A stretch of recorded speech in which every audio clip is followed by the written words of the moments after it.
All right, Dill credit. This is some of the help for your determining copper in brass lab.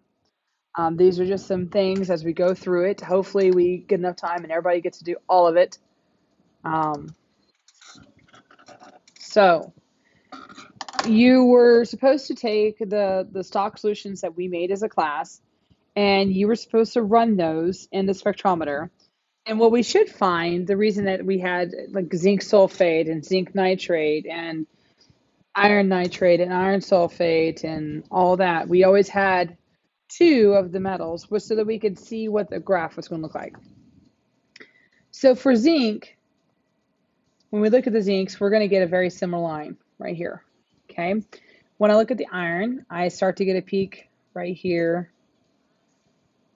And it looks very similar between the two. Okay. That peak occurs basically about the same wavelength. And then when we get over here to copper, we're going to see the same thing too. So here's my copper. And I see the same type of peak. And I also see about where it's starting at, which is about 650 nanometers, which is the information you need in order to do the examination of your brass sample.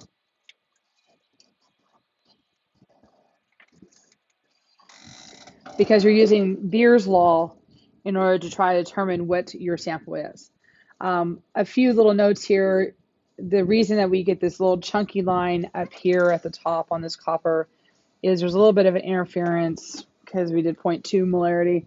We could reduce that down to 0.1 and maybe get a little cleaner run, but we still get the overall graph for that.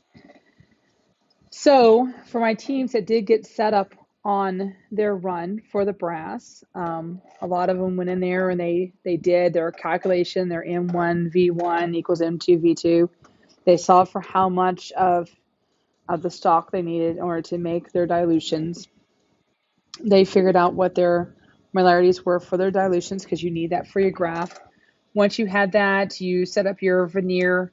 And again, this is Beer's law that we're doing. And so you're doing it based on, we're setting an absorption. Okay, so we set the wavelength. And we did that to 650 nanometers. And when you click on it, it steps you through the whole process and you get it set. And this was this team's test tubes as they were getting ready for the curvettes. When they get all said and done, what they ended up producing was a pretty good line. We have a few spots here that are a little bit above the line, and that's okay. The main thing that we're trying to get out of it is you are trying to get this right here, this y equals mx plus b, because you're needing that relationship in order to calculate. So then what we did at that point, once they had this graph produced, then they simply put their sample in there and they got this absorptions. And so I'm going to step through some calculations with my instructor data to show you how you're using this. And this is one of the numbers you'll need is that absorption. Because the basic idea is since I have it as 0.384, so if I go out here to 0.384, then I'm somewhere between 0.12 and 0.14, okay? So, okay. So once we have our best fit line, like I said, you're pulling that off of there, and this is another point of it. It's just showing you that I had the data up in there, the absorptions, I graphed it, I get a linear function, and then I write out my linear function using y equals mx plus b. So we're applying that math. So the example calculation for you is here I have a mass of brass sample, 0.936 grams, and that my reading was 0.305. Okay. And our wavelength is 650.7 nanometers. We diluted to 100 milliliters and we got the reading of 0.305. Okay. So I'm going to use my formula y equals mx plus b, and I'm going to put it in there. and we're going to solve for x. Okay, so we're going to, whoops, let's go good. We're going to solve for x. So if we solve for x, we're going to get 0.0893 molar, and that equals my copper ions, which is a molar concentration in the 100 milliliter reaction mixture.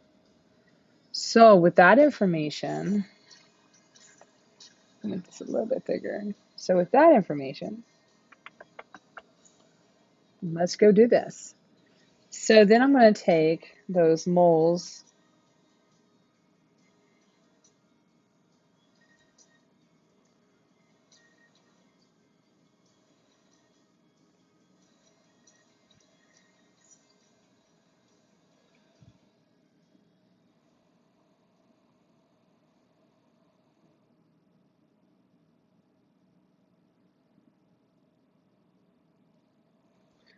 and we got to convert those over.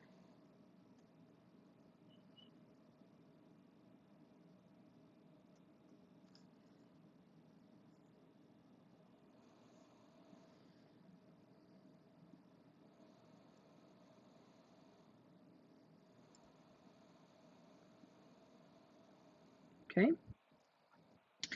And the idea is that my moles of copper plus 2 equals my mole of copper, and that equals 0.00893 moles.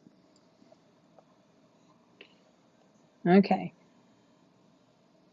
So a little conversion there. And then once you have that, then